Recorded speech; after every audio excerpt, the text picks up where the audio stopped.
As almas do purgatório não têm conhecimento do futuro, a não ser que Deus lhes queira dar isto. Algumas almas o possuem, umas mais, outras menos. Mas o que adianta saber o futuro para nós, a menos que se trate da glória de Deus e do bem de algumas almas? Não se admirem se o demônio e seus satélites têm algumas vezes conhecimento de coisas que se realizam no futuro. O diabo é um espírito e, por conseguinte, tem mais astúcias e conhecimentos do que qualquer pessoa na terra, à exceção dos santos, aos quais Deus ilumina com suas luzes. Ele, o diabo, procura rondar por toda parte procurando o mal. Ele vê o que se passa no mundo e, segundo a sua sagacidade, pode prever coisas que se vão realizar. Eis a única explicação. Desgraçados são aqueles que se entregam ao demônio e o consultam. É um pecado que desagrada a Deus, e muito. Não está aí uma condenação do espiritismo, que muitas vezes é uma consulta ao diabo? Nota do tradutor. As almas podem alguma vez se enganarem? Sim, mas não quanto às coisas que existem, só quanto ao futuro. Pode acontecer, por exemplo, que Deus, na sua justiça, queira castigar um reino, uma província, uma pessoa. É uma intenção que ele manifestou. Todavia, se alguma pessoa deste reino, desta província, pela oração ou por outros meios, desarma a divina justiça, Deus fará a graça, concederá a graça ou diminuirá o castigo, segundo as previsões da sua infinita sabedoria. Muitas vezes permite que os grandes acontecimentos sejam preditos antes, ou os dá a conhecer a algumas almas, a fim de que elas previnam e afastem o castigo. A misericórdia de Deus é tão grande que ele não castiga senão em caso extremo.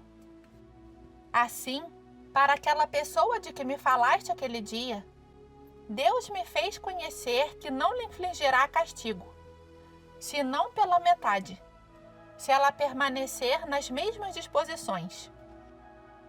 Eis como a gente pode às vezes parecer que se engana. Há muitos protestantes salvos?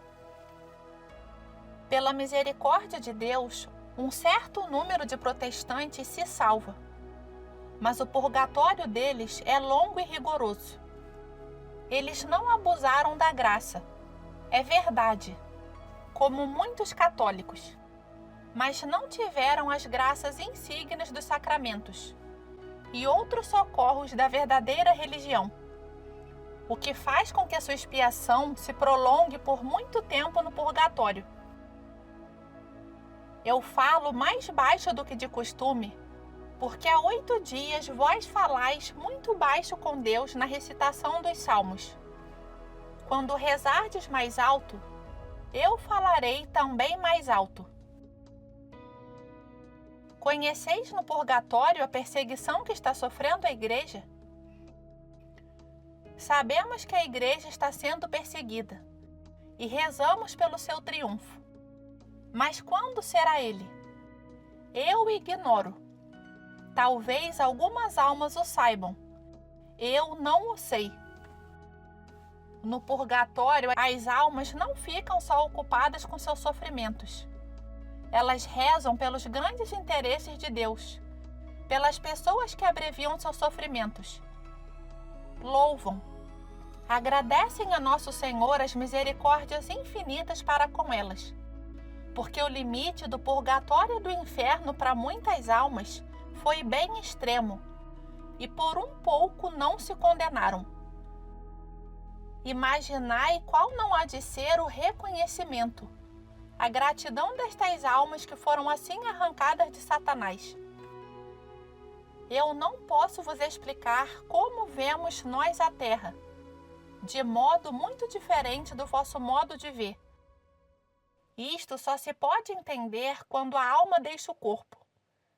Então, a terra que ela acaba de deixar não lhe há de parecer mais do que um pontozinho no horizonte sem fim da eternidade que se abre para ela. Eu recebo mais alívio de uma das ações de graças feita com uma grande união a Jesus do que de uma oração vocal. O que Deus mais ouve?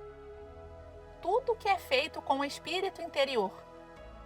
Quanto mais íntima é a união de uma alma com Deus, mais esta alma é ouvida. Uma alma intimamente unida a Jesus é dona do seu coração divino. Deveis procurar sempre esta união que Jesus espera de há muito tempo de vós. Se quereis agradá-lo, eis o único meio. Aproximar-vos sempre mais do seu coração, por uma grande atenção aos menores desejos da sua vontade santíssima. É preciso que ele vos vire e revire como bem queira, sem nunca encontrar resistência da vossa parte. Então, haveis de ver e compreender sua bondade. Procurai trabalhar atentamente só por Deus.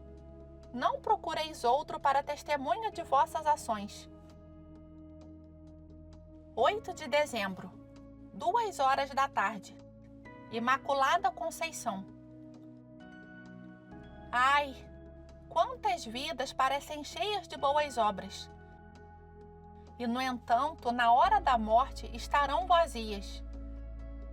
Se soubesseis quão poucas são as pessoas que agem só por Deus e que praticam seus atos só por Deus, na morte, então, ai, quando a gente não está mais cego, quanto arrependimento!